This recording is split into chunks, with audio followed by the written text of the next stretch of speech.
우리가 모르는 사이에 277명의 아동들이 영원히 실종되었습니다.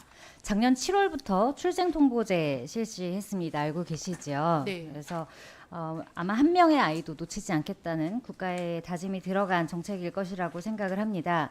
1개월 이내에 출생 신고가 이루어지지 않았을 때 지자체장이 직권으로 출생 기록 허가 신청을 하도록 하고 있는데 작년 7월부터 지금 한 1년 조금 넘게 지났는데 총 9명이 네. 그 과정을 통해서 신고가 됐습니다.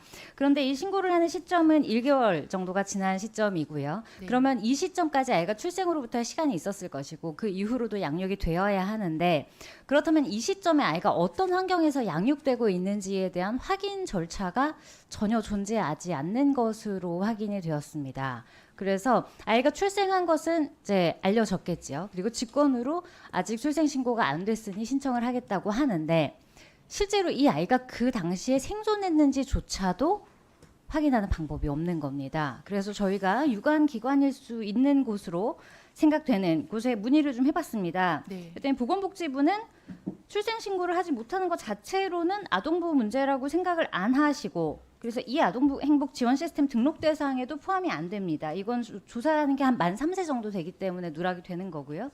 법무부랑 법원 행정처는 이거는 그냥 서류 처리 절차에 대한 지침만 하는 거지 본인들이 보호하는 문제가 아니다.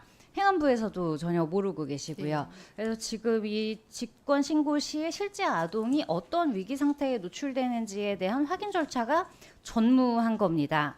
그래서 알고는 계시는 네, 상황인 보고 건가요? 받았습니다. 네. 그렇다면 이것은 전형적으로 우리가 늘 지적하는 부처간 칸막이 문제로 아이들이 이 사이에서 갈 곳을 잃고 만약에 우리가 아이를 잃게 된다면 정말 칸막이에 껴서 죽는 거 아니냐고 표현을 해야 될 것 같은데 다음 보시면 지금 임시관리 아동조사 그때 전수조사를 했습니다. 그렇죠? 그래서 네. 수사 종결이 됐는데 사망 확인된 아이들이 위아래 합쳐서 50명 정도 되고요. 수사 종결이 됐는데도 소재 파악 불가가 된 기타가 277명입니다. 이 아이들은 영원히 실종된 겁니다. 앞으로는 이런 일이 생기면 안 되는데 네. 현재 시스템으로는 우리가 직권으로 신고는 했으나 이렇게 사라지는 네. 아이들이 네. 그냥 임시번호에서 주민등록 번호가 생성됐을 뿐 똑같이 사라지는 상황이 되는 거거든요.